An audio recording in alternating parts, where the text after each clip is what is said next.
Come on in. I wasn't gonna do this, but somebody asked a good question, and I want to see if y'all up. So if y'all up, come on in. If you up, come on in. Yeah, I look crazy. I'm just in the house chilling. I want to talk to you about something. So if you up, come on in. Hey, how you doing? If you up, come on in. Hey, if you up, come on in. Hey, hey guys, if you're on RTQ, please let me know RTQ. Hey, if you up, come on in. Somebody just asked me a question. I'm not gonna stay on long today. Hey, I'm not gonna stay on long. I promise. Hey, how you doing? I'm in the house. Cabo is out there partying, y'all. They are partying in Cabo. I'm in a house. So pretty. They partying. Hey, RTQ, what's up? Come on in. Somebody ask a question. Somebody asked a question, and I want to talk about this before I go to bed because I am seeing there's a lot of people out there doing other boot camps. That's fine. You ain't never got to come to Road to QA if you don't want to. No, I'm just playing. I'm being silly. No, for real. From my heart, I'm seeing people spend money in boot camps, and you guys have a question that I keep getting, and this is with love. You come and you ask me if I do one-on-one. I do not, because I only serve in the capacity of my program. However, I have people that actually do that. But with love, this is what I want to tell you. The reason why you are going to struggle are a few things. Hey, I'm just messing with y'all. I'm being silly. The reason why is because you need these things. All right, let me go back. Why am I on here? Okay. There are people that have taken other boot camps and you're struggling or you're thinking about getting into the market. Yeah, I'm here. I didn't freeze. Y'all see me? Let me know. This is what you need to be confident in the market. One, you need to understand that every QA role, whether it says QA analyst, quality assurance engineer, software tester, manual QA, some of those just won't be for you for your first one. So the first thing is you still apply for anything that you feel that you can meet 60 to 70% of that job description, still apply. So the first problem is most of you guys don't even apply if they even say something about automation. All right. So the first thing I need you guys to do is still apply. Now, the problem that I'm seeing with some of you guys going to boot camps and other programs is that you come out and you do not know how to articulate and speak and tell a good career story. All right, you guys got that? What I feel that you need to stand and be authentic and to tell a good story to land your job is one, your resume. You need a good resume that's optimized for the market, right? Next, you need to be able to speak to every bullet point on your resume. All right. Then you need to be able to have a good introduction and tell me about yourselves that gives a high level of your story, your career story, and then your skills. Do we got that? Let's go over that again. Try to sit down. So the problem that I'm seeing is some of you guys are coming out of boot camp and why you don't have the confidence. And this can even be one of my Road to QA students. The reason why you don't feel confident is because you don't have all of these things. One, your skill level, you're not being honest with your skill level. And some of you guys need to practice more than just talking about manual test case writing. My daughter can do that with love. Okay. And she's 14. You need to improve even with your SQL, your API, even intro to automation to be able to speak to maintaining and supporting that process, even if you don't code, and being exposed to an automation tool, even at a basic level. So what you guys are missing, the reason why you will struggle is because one, confidence matters. So this is how we gain confidence. When you guys come out of my program, in boot camp specifically, I'm speaking to people that's gone to other boot camps and you're preparing to get into the market. One, you are now competing against a lot of people. All the people are doing boot camps.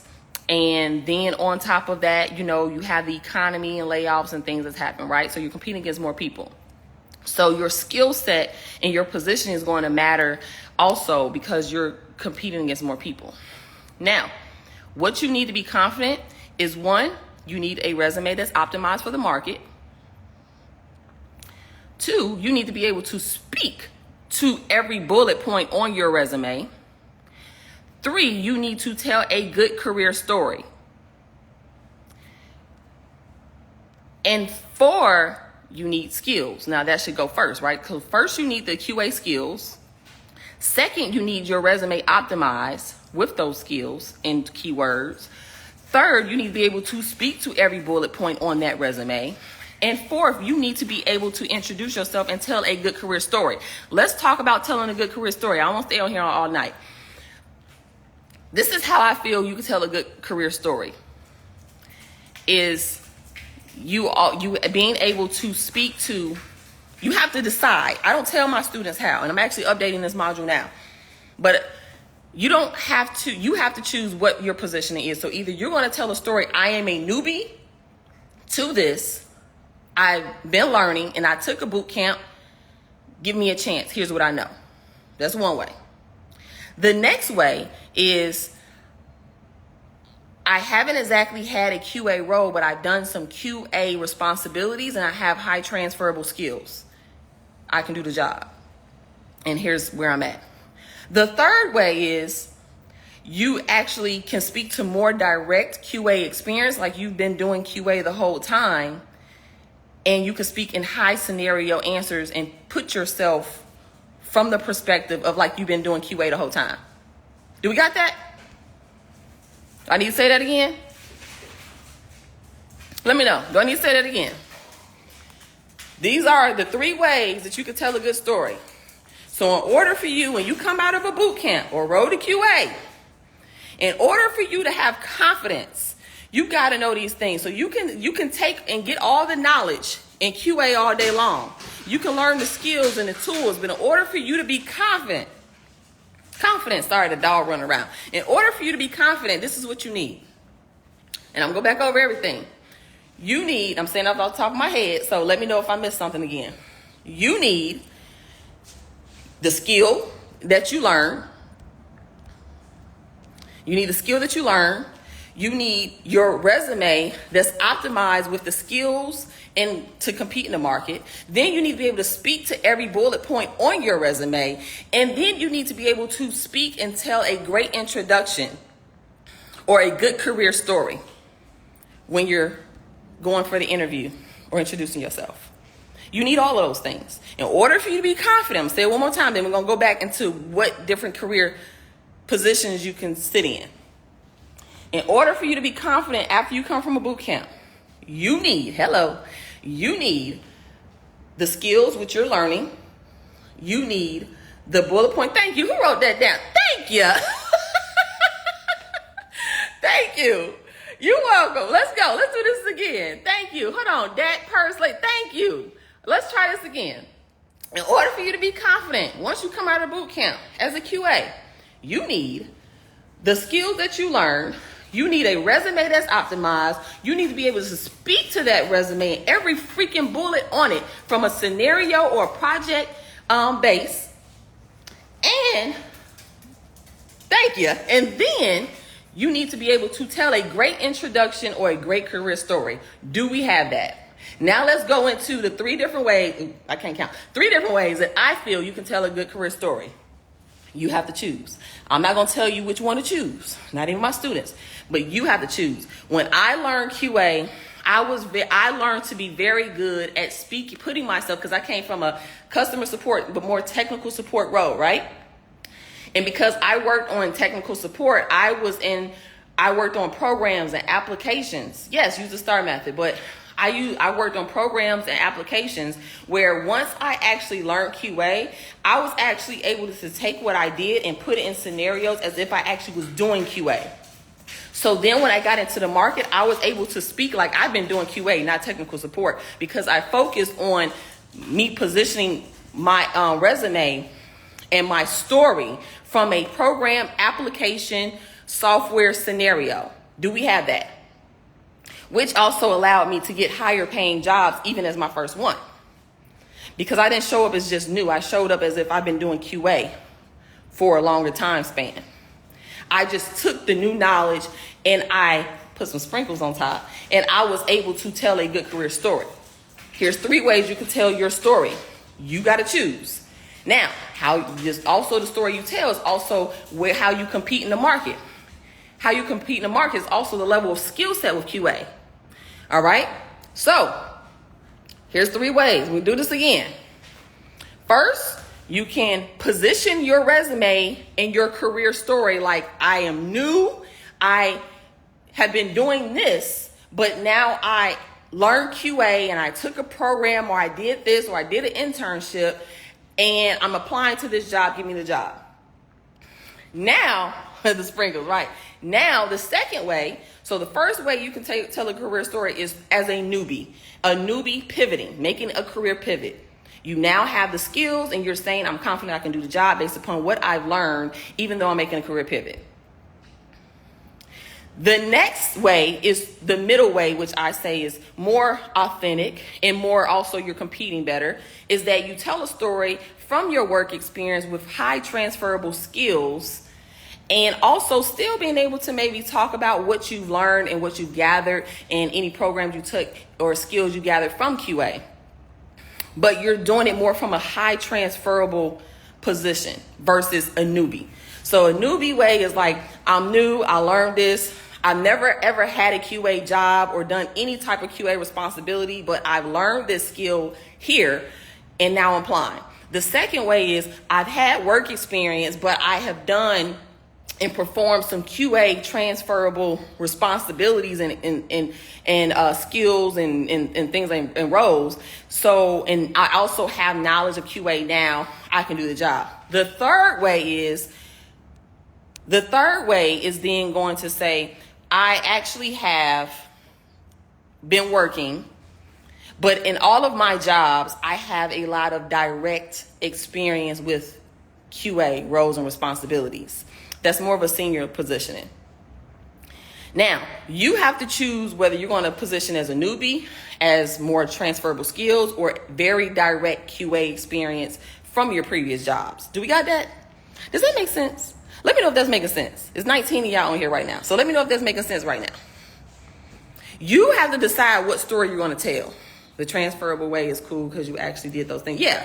You have to decide what story you're going to tell. I don't tell you which story. You got to choose.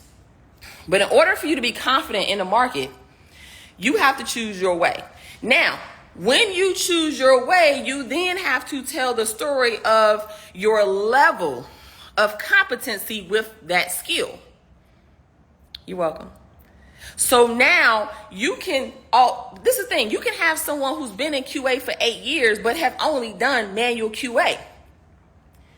And now you're in the market, even though they have 8 years of experience, you can have 2 weeks of SQL experience. I'm going to say 30 days of SQL experience. But if you have practiced SQL at a higher level and they need that for that role, even though that person have 8 years experience, your skill level actually competes against that experience. Do y'all understand that? Do you understand that? Let me know. I'm going to stop right there. Was that an aha for anybody? While y'all want to tell me about years of experience and all that other stuff. You have years of experience because you've been working. So your experience is that you compete because I've been working anyway. You're going to compete with your year of you actually working and use transferable skills. But your skill level competes. See, a lot of times what's happening is you guys are going for these jobs. You say, I don't have 8 years of experience. Can you do the job? If that is asking you for SQL at a high level with doing joins or API testing, and you've been doing some more API testing, or you learned a little Python, can you do the job? You can still compete. Just because you don't have 9 years of direct QA experience, you got 9 years of work experience. So find the transferable skills, add your sprinkle on top, and tell a good career story on why you are a better candidate. So you walk into that interview and you let them know, although I've only had 2 years of QA experience, I have taken a program on Coursera and Udemy and participated in an internship, and I have actually learned these skills of sorting and filtering through the database, and this is my skill level. You just told them you can do the job.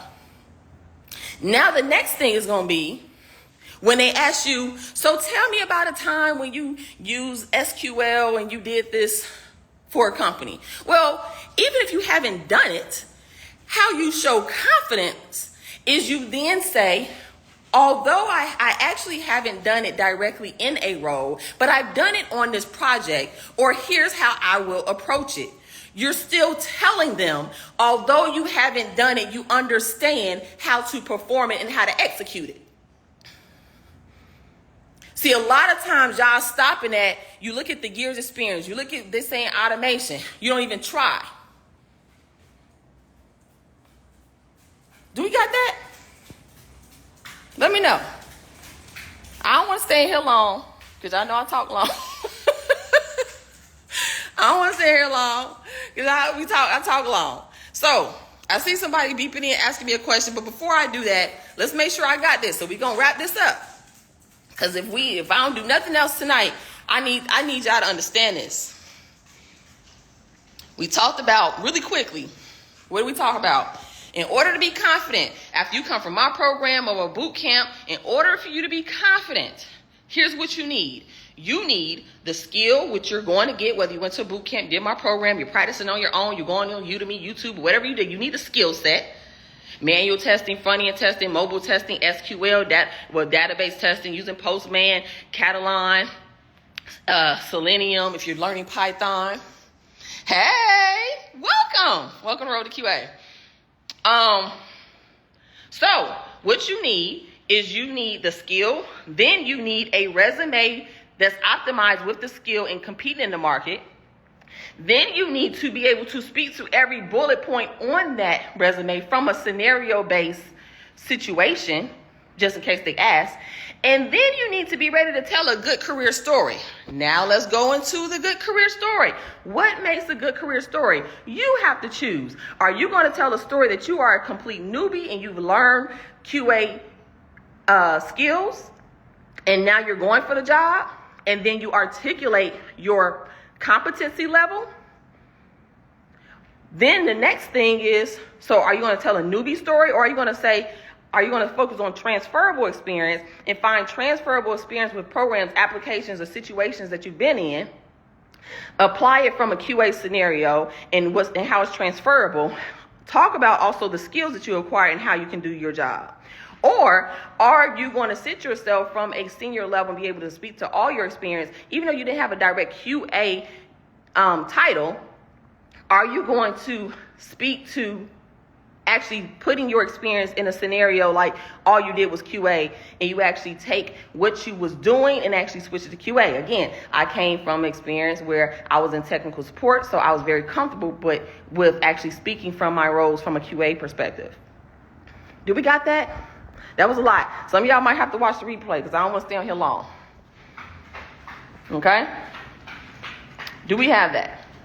And then the reason why you're not confident with applying, because it's something wrong with your skill level. If you can't apply or you feeling that way, you need to go get the skill. You need to go practice your skill. And my second role that I landed wanted more SQL. She knew my level. I explained to her that I worked the QA role. However, I was at a basic level. Here's what I know. Here's what I'm using to study to improve. And she decided that was enough. If that company just decides that's not enough, then that one role just isn't for you for your pivot. It does not mean you can't land a QA role. It means that however you positioned and whatever your level of competency is in QA, either you need to do more work to compete, or you need to realize that some of those jobs aren't for you for your first one. Do we have that?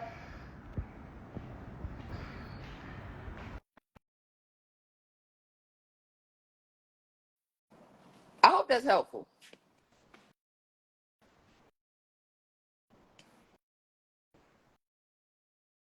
What is the difference between the crash course and the boot camp? So I don't call my program a boot camp. It's more of a, it's just a self-paced program with community support and an internship for hands-on experience. Take you in a day in the life. Um, yeah, your voice just got chopped and screwed. What did I say? So, uh, uh, yes. So, Road to QA is a self-paced experience with community support and hands-on, which we're adding more. So, by the time you get into the market, you've done everything, right? Now it's about you staying in and to secure your first role. So the difference between a crash course is the crash course is not exactly like I'm hand holding you, you're going through the program. It's kind of like it's knowledge, it's theory, it's I would say this, it's like theory with direction of how to get the practical. So that's how people have still been able to use it. And also an introduction, but it's more the introduction because it's executable. Everything I teach is still executable. It's just that some people probably need more. You might need more. You might want the full program, community support, and internship. But it is a great, not only introduction, but also is highly executable. If you do what I do, you do what I tell you. So I'm teaching you and you're learning in that, but it's just, it doesn't have like all the practical that Road to QA has and that we're adding. All right. Was that good for tonight? Literally, like that's it. I'm not gonna stay on here all night. So I'm not gonna stay on here all night. I hope that this helped someone and enjoy the rest of your night. You can watch the replay if you missed it. So look, night thanks. Look, y'all said it was good. It was good. Was that good? Like straight to the point. Was that straight to the point? So I want you to, if you're in that boat and you're coming from a boot camp, or even if you're in Road to QA and you're still struggling or you feel like you're struggling in the market, what I want you to do is this. You need to get ready to look at your positioning. How are you going to position? Are you going to position to tell a story that I'm a newbie? And I'm new to QA, but I've learned from a boot camp or a program. Here's what I know, and here's why I'm applying to this role because I feel competent that I can fulfill the roles and responsibility. Here's how, and here's my level of understanding and experience. Or are you going to talk from transferable skills of your previous work experience that's high in relation to QA, and then also talk about again your new knowledge and skill and understanding of QA, and you can tell that story from transferable skills and that as if you've been learning QA all the way and you maybe done some QA because this is it. Some of you guys have actually done some type of testing. A lot of students come to my program and you guys have done some type of testing in some way, but you didn't really, but you just wasn't a software tester. But some of you guys have tested and trained. If you've tested, trained, read requirements, did any of these things for a program application in your company, you actually have done some QA work. So that those things are transferable. If you work with onshore, offshore teams, cross collaboration, that is QA work. If you worked on Jira or Confluence or something like that, those are transferable skills. So you can use transferable, thank you. You can use transferable experience, right, as your positioning, or you can use direct experience. So these are three ways you can pivot. You can tell a story that you're a newbie and you learn QA. Here's how you know it. Here's why you're applying. Here's your experience level and competency. The second way is you have transferable skills from your experience and you want to take that position, also add your sprinkle on top of the knowledge that you know about QA. So how I would say that is if you are talking about maybe you're using transferable skills and they ask you a question in the interview, maybe they say, well, can you tell me about your experience in agile environment? You can actually say, well, you know what, actually, I wasn't in my most previous jobs, in my most previous experience or on my roles, I do have a lot of testing experience. However, you know, QA was not my exact job title. So I wasn't exactly in a agile scrum environment, but here is what agile scrum means. So you see how I didn't say I don't know. I still showed that although I was not in a agile scrum environment, I know what agile scrum means and I know what it means to operate within it. I just haven't had to operate in that capacity or in that type of work environment. However, from my learning, I understand what agile scrum is. So I didn't go into the interview saying I don't know. So that's how I'm talking about how you're also using transferable skills. You're going to still stand in who you've been in your work experience, find some transferable pivots, add the knowledge of QA, tell that story. Then the next thing is you can talk about from a QA scenario, from a QA perspective. So maybe I was a technical support specialist. Maybe I can finesse, not lie. And you got to choose. I don't tell you to. So maybe I can say I was a technical support analyst. Hmm. And maybe I have a bullet point of the technical things that I did, and then I add in 2 or 3 more bullets that focus on the application and the testing with direct experience that would be relatable to QA. So I tell it more from as if I'm more of a QA already there. And now because I've taken a boot camp or a program, I understand if you ask me what's exploratory testing, what's smoke testing, what's end-to-end testing. If I say, okay, what's smoke testing? Well, smoke testing is testing the core application or heartbeat of the application to make sure that the core functionalities are working. What's exploratory testing? What's end-to-end testing, right? Can you explain the software development lifecycle in the 6 phases, the STLC? How do you write a test plan? How do you write a test case? How do you use Jira? I can answer all that. So now I can actually speak from direct experience, and I can actually place my previous jobs. Actually, instead of me doing technical support on that SaaS software, I can actually speak to it as if I actually was QA in it. Those are the 3 different ways. You have to choose what story you're going to tell, and that's how the confidence is going to shine. So is what story are you going to tell? Make sure that the story you're going to tell aligns with your resume, your bullet points, and then also what's the competency level of the skills and responsibilities that you have. Do we got that? I think I'm done. I think I'm done. Am I done? Can I go? Was that good enough where it's not long enough? It's not too long. Y'all can replay this. Quincy said, yes, she is. This is what I have been. I hope this is helpful. Because I'm getting a lot of people that I'm finding out going to boot camps, and what's happened is that you guys do not know how to tell a good career story. You don't know how to be authentic. You're like, people are they're looking at the tools and the skill and the terms, but don't know how to tell the story. You learning the tools, the skills, and the terms, but you don't know how to speak to them in scenario-based answers. And that's how you go and you answer in the STAR method. All right, the Amazon STAR method, right? Situation, task, action, and result. I answered your question directly. Okay, so that means I answered it. All right. So tonight, if you missed this, we didn't go long.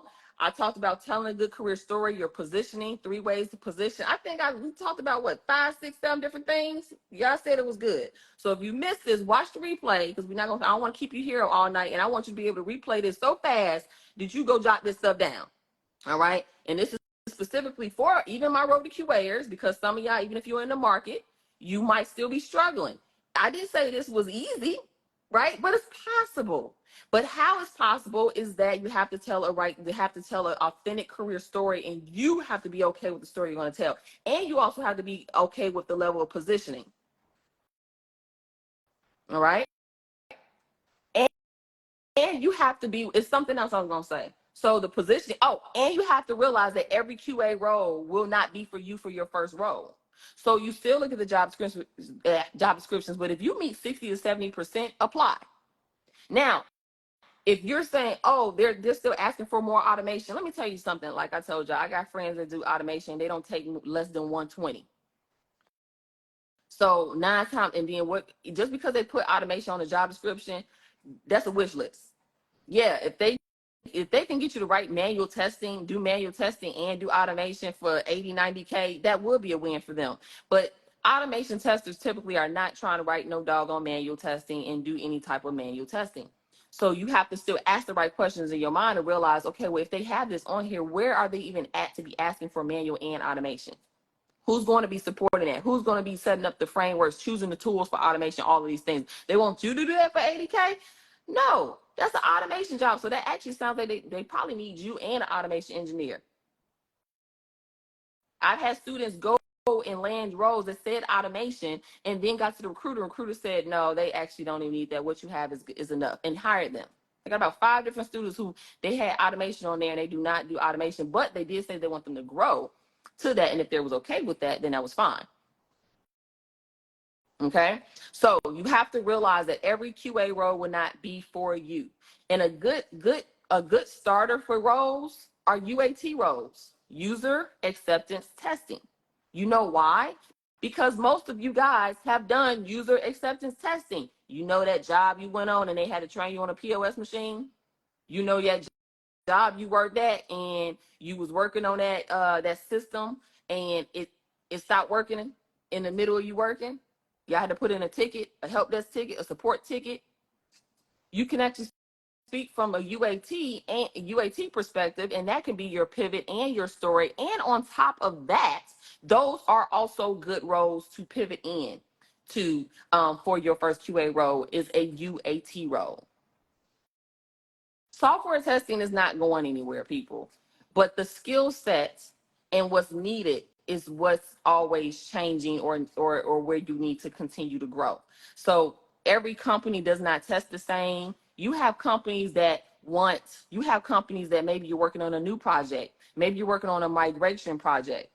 All right, maybe they are just making updates and doing maintenance. So you could have been on a migration project, a um a new project, or a maintenance project. And that's another thing. All of that is a part of your career story. So if I'm telling my story, and if you're on your resume, I said I was gonna get off of here, right? Let me get off of here. So let me close this out by saying this. So if I'm telling my story, maybe I worked for Amazon and I was a customer service rep or technical support rep for Amazon. Maybe on Amazon, maybe I did customer support, but maybe I can say customer support / analyst, right?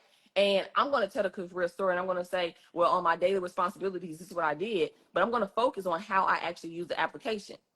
On a day-to-day basis, I use the application to support customers. So I can actually speak to that also from a UAT perspective, or user acceptance testing perspective. Yes, like I'm a SME on the actual program software application. And from here, I can tell the story to say on how I would test it or scenarios of testing. That's how you speak in scenario based answers. And but you don't have to do it at a deep level. It's about you being able to tell the story that you can do the job, you understand the QA responsibilities and tasks, and you have ultimately the skill to do what they need you to do. Some of you guys, you may not some of you guys may want to go into API testing. Some of you may not. You still need to understand it. Just because you don't want to be proficient in it does not mean you shouldn't understand the difference between, being able to do some database sort and filter using SQL, API testing, mobile testing, intro to automation, and going into that. You should still understand how to answer those questions. And a lot of times what's going to happen is you guys are going to get into the market because you didn't get through to the interview and they ask some hard questions, you're going to give up. No, that just means that you need to keep interviewing to get the butterflies out. And whatever they ask you, go study to make sure that you can be ready for it. And even if you didn't do it directly, how are you going to prepare if they ask you that again in another interview? So and what level are you going to speak to? Are you going to speak to being a newbie? Are you going to speak to transferable skills with some experience? Or are you going to speak to more direct experience and proficiency of skill set? Got it? All right, I'm getting off here. So y'all watch the replay. Happy Saturday. I want to go outside, y'all. Cabo is so pretty. I want to go outside, but I chose to come. I chose to come talk to y'all because we going into 2024. And I'm tired of I don't want y'all talking about the market, the layoffs, they asking for automation. That's gonna happen. These are still jobs. But every role will not be for you, and you gotta be okay. Some of y'all gonna get in the market, you gonna land an interview and land it, and land a job. Some of y'all gonna get in the market, do interviews, and you gotta keep tweaking your resume.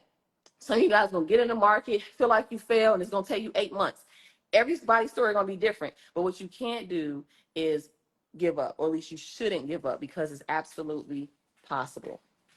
How can you answer to when they ask how you handle a difficult situation? So if someone asks you, how did you answer, well, specifically what type, like a QA situation? So if you feel, okay, so let's just say you went to boot camp, but you haven't directly being in a QA and this is your positioning. Again, this is going to decide, this is going to depend on your positioning. This is why positioning is important in what career story you're going to tell.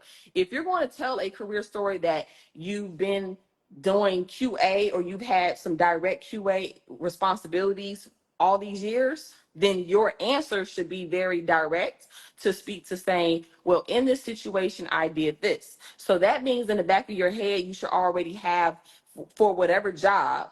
So whatever job they're asking you about. So let's just say on your resume, they say, so can you tell me about how when you walked to work at Walmart as a QA analyst or as a analyst or, on the project, how you handle the situation? Well, then you could speak from a QA perspective. You have to be ready to think about what story are you going to tell and what seat are you sitting into. So for me, if I was speaking to me doing technical support in a difficult situation, I could actually speak to maybe on my resume, I'm going to speak to me being, instead of technical support, I'm going to speak to me being very proficient in QA. And I'm going to say, well, in my most recent role, what we dealt with is our actual test management tool. We had it was a very family oriented type of company. And, I got a lot of pushback at first because they didn't want to change their process, but I was able to show them how we can implement a test management tool. And I actually chose either Jira and Zephyr or Azure DevOps and TestRail. In the end, I actually was able to propose to them 3 different tools and why to be better for our process. And from there, I was able to keep coming back and show them reasons. So for the next 3 months, I was able to show them how it affected my workload and how it affected our collaboration. And I was able to show them that we should implement this testing tool. And out of that, the result came is that we implemented that. And now I was able to train every newbie that came onto the team. See, I did that. And no, I haven't done that. That was just my answer. Was it helpful? Let me know if that was helpful. You're welcome. So in order for you to be confident, you got to know what story you're going to tell, and you got to know what's on your resume. You have to be ready for situations, and how you're ready for situations is what story you're going to tell. So if I know the story that I'm going to tell on my resume is that I did QA testing at Walmart for one job, then I did QA testing for Wendy's on another job. Now I'm going to already have scenarios on how I would have tested that on a day-to-day basis just in case they ask me. And then if they ask me any QA related questions, then I can answer that because I've been to a program, boot camp, where I've learned QA. So even if you haven't directly sat in the QA role, you can actually say, well, although my experience shows that I haven't directly been in a QA role, I've actually done QA testing. I've actually supported QA testing, or I've actually supported testing on our application at work like this. On a monthly, every time there was an update to the system, our team would come in. We would actually do testing every time an update was made, and we would actually report any defects, and then we'll come back to us and we'll retest it before they actually release it. That's testing. You just didn't have a title. So now, if they ask you, well, could you explain, well, how did you actually do smoke testing on a day-to-day? You could say, well, again, in my experience, I've actually done testing. However, I wasn't in a direct QA role or responsibility. However, smoke testing is this. So you see how I still own my confidence that I haven't had the title, but I've done some testing. And since I've done some testing, I went and acquired the knowledge to understand that here's what smoke testing is, even though our company didn't do it.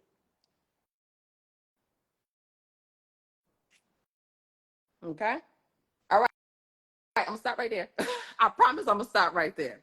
I promise I'm gonna stop right there. All right, you guys, please watch the replay. I think we got enough out of this. I think you got enough to consume. I even feel like I need to replay this and give this to my students too in the community. So you guys have a great Saturday. I hope this was helpful. And again, I wanted to come and bring this to anyone who've been a part of other boot camps. I want everyone to win. You don't have to join my program. I want to encourage you that this way, and using QA as a pivot, you can win. You can make your pivot. And don't worry about the job market and stuff like that, layoffs and stuff like that. I went through a layoff. Okay. And I was able to get another job. It's not easy, but it could be simple once you get through it. All right. So I just want to encourage you that even if you've never joined my program, Just understand that this is possible. This has changed my life. I would not be living here in Cabo today. I would not be living here today if I did not say yes. And I'm going to continue to share that QA testing and pivoting, because I feel you're already a software tester, is a great decision and it can open up doors. But you have to realize that you're not just even landing the road just for software testing. You're landing the road for all the other possibilities that you can grow into. There's other careers that you can grow into once you land that first one. I have students that are now Scrum Masters, product owners, business analysts. All right. I have students that are now going into cybersecurity, and they was able to now take their first QA role and fund them going into another boot camp. That was their story. So just understand that it's possible, it can happen, and once you gain the experience, it's going to be for you to decide where you're going to go. So I hope that was good. I'm going to say the replay. You guys have a good night. Happy Saturday. Bye.